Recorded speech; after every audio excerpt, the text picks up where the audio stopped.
You hear in the West a lot about how other governments are bad. Either democracy is not working over there, or they've implemented it wrongly over there, or the economy is doing bad over there. Not here. Even if the economy is doing bad over here, like, ignore that. Over there, right? And it's the government's fault.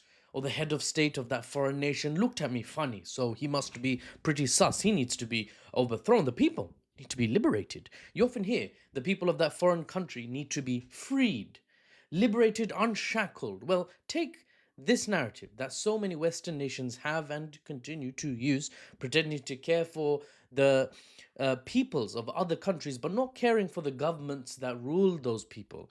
Take that narrative and overcharge it, right? Put steroids on it. Now you have what the Israeli state's narrative looks like. Netanyahu, on several occasions in just the last few months alone, has addressed directly or indirectly the Iranian people, saying Netanyahu, will deliver them from hardship and bring them prosperity and comfort and clean, recycled sewage water. Vah, vah, vah, vah, wow. It has now come to light that during the June 13th Israeli attacks on Iran and the 12 days of attacks that followed, 122, potentially more, 122 people though, were embedded into Iran or were found from the Iranian population itself and tasked with triggering riots. Their objective? Get the common people of Iran rioting across the nation and trigger a nationwide revolt that overthrows the current Islamic Republic of Iran, the government, the regime as it's called a lot of the time, thereby achieving one of the ultimate goals of the Israeli state: removal of Fortress Iran. I don't know what this is. Removal of Fortress Iran as a bastion of resistance, a bastion which, when removed, leaves the rest of the Middle East, at least in terms of the governments currently in power, leaves the rest of the Middle East a domesticated, submissive land for Israel to do with and in, by and large, whatever they please. Do what you want. Everyone else around us is aligned to America to varying degrees. Iran's the only one that resisted. Now, that attempt by Israel to trigger a revolt failed. When the conflict began, I was making videos. Loads of the people who are following my channel, when the conflict between Israel and Iran began, that's when they found my channel. If you go back there now, I was talking about how regime change. I was talking about how bringing America in to push for further pressure, a ground invasion to rile up the Iranian population and get the administration overthrown, the Islamic Republic's administration. That was the main hidden war goal. And that's what I was saying. While on all the news outlets, they were talking about nuclear weapons. Bruv, that's a side goal. That's an excuse, if nothing else. So I don't know. I don't know why I'm mentioning that. My source, trust me, bro. I guess is my point is, I knew what I was talking about then. I still know what I'm talking about now. I suppose it's just that. Yeah. Now, 12 days in, it was Israel that accepted the ceasefire. Right. Israel, the aggressor, accepted a ceasefire. War goals unmet, though. To save face, they pushed Iran's nuclear capabilities back a few months or years. Is what they claim. Depends who you ask. Is it months? Is it years? Is it weeks? It's hard to keep a track of all the lies you tell. So depending on who you ask at what point, they'll say we've pushed it back by a few months, we pushed it back by a year. Well, not obviously, but I've made videos about how there's very credible evidence cited by news and investigative journalist sources that suggest that Trump actually called up the Iranians and said, move your material if you want to. We're going to hit with these B-2 bombers in these locations. And trucks were seen moving the nuclear material away. Even Netanyahu, in an interview in the last 2 weeks, he said, yeah, Iran still has nuclear material, 400 kilos of it to make a nuclear weapon. What kind of pushback of their program have you managed to do then? You're not even keeping coherence with your own lies. No, anyway, Israel failed to trigger a revolt. That's the main thing. They failed their regime change attempt during those 12 days.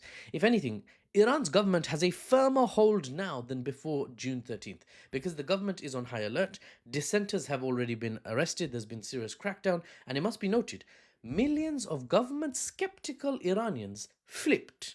They who still want, arguably, change in their country, they who are not happy with the government, even they are now saying, we stand behind our state. Why? Ask them why. And they'll say, well, because we don't like our current government. We have a complaints list as long as our Alborz mountains, but it will be a freezing cold day in hell before I reach out to flipping Netanyahu of the Israeli state for support. To support me against my own government. I'm gonna go to Israel, bro. How dumb do you think you are? How dumb do you think we are? Right? That's the current citizen sentiment in Iran. They either blindly support the government, they kind of support the government, or they oppose the government, but they won't talk about it anymore now. They'll be like, I oppose the government, but we've got a bigger fish to fry. And it's that ugly one over there that attacked us a while ago. So we can't be infighting, right? The members of the house can't be arguing because there's thugs on the street lobbing Molotovs into our window. Why am I arguing with my family members? It's not the time. Argue later when there's peace, right? Now, the 12-day war solidified the support for the government. That's the summary. It hardened it or galvanized. That's the word often used, is when something hardens under pressure or heat or whatever. I don't know. I'm not a chemist. And the 122 people who were identified as the 100, let me roll it back. And the 122 people who were identified as trying to trigger riots, turns out, according to Iran, they were directed by none other than Shah wannabe, son of the former Shah of Iran, Reza Pahlavi, a man who works closely with the Israeli state and has supportive words for them and gets supportive words from them, from the Israeli state. Very working closely. He's best friends with the BB boy, right? This is the man Israel would love to install as a puppet, a man who will take the crown of Persia, right? The Shahdom, right? It's a monarchy, basically. A man who will take it is a monarchy with Persian flavor. He'll take the crown, he'll place it on his head, and then he will promptly bend the knee and to Israel say, Master, Persia is yours. I'm just your viceroy. Right? Alas, for better or worse, depending on who you ask, Reza, the wannabe Shah, will have to curb his ambition for the time being. Iranians, it seems, are not too keen on another Shah just yet, especially not one who's submissive, subservient to the Israeli state. Iran says the 122 riot causes were directed by Reza himself, and so there is an arrest warrant out for Mr. Pahlavi by the Islamic Republic. Though the world is vast, so I'm sure Mr. Pahlavi will find places to wait/hide. And if things get really hairy, maybe Tel Aviv. Or if things get really hairy there because there's a round two and missiles are coming in, just go where the Tel Aviv population's going, back to Eastern Europe or Florida or whatever, right? And if round two starts up, expect to see this man, right? Forecast by myself. Expect to see this man calling on Iranians again to rise up and free themselves, right? Any conflict, any round two starts up with Iran, watch out for Reza Pahlavi on YouTube or wherever he does his thing, his I-24 News or something. He'll be out there. He'll be out there in the sticks calling for his fellow Iranians to rise up and change the Allahu part of the Iranian flag replace it with a lion, Persian lion, Operation Rising Lion, all that lion stuff, right? Expect him to be there talking about how, the people need to free themselves by somehow submitting to Israel. That's going to be freedom for them. I don't know. Free themselves from their current regime and make him, Reza Pahlavi, a Shah, and make him a Shah that sits below Israel.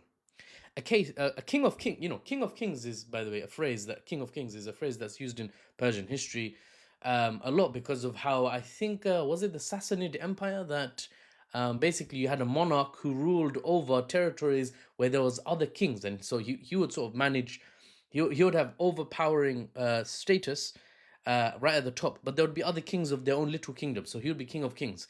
It would be very ironic if Iran moved into a sort of Shahdom or kingdom model, but they weren't the king of kings. They were just one of the kings that sits below the top king, which is, I don't know, some Israeli. Anyway,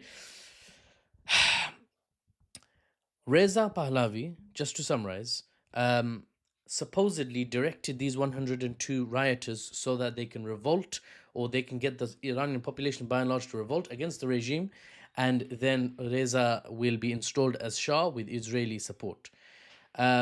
The people who are unhappy with their current government could pick him and his new government to rule in the place of the current Islamic Republic administration, the theocratic Ayatollah head of state system. Now, that is a case of out of the frying pan into the fire, if I have ever found an apt situation to use that phrase. And we'll call it Ladies and gentlemen, thank you for your support, continued support. I have a Patreon, check it out if you can. It's in my TikTok bio. And for the unbiased news and analysis without the Western spin, I'm Mahfuz, and I'll see you on the next one. No cup. Where's my cup, bruv? No one made me tea today.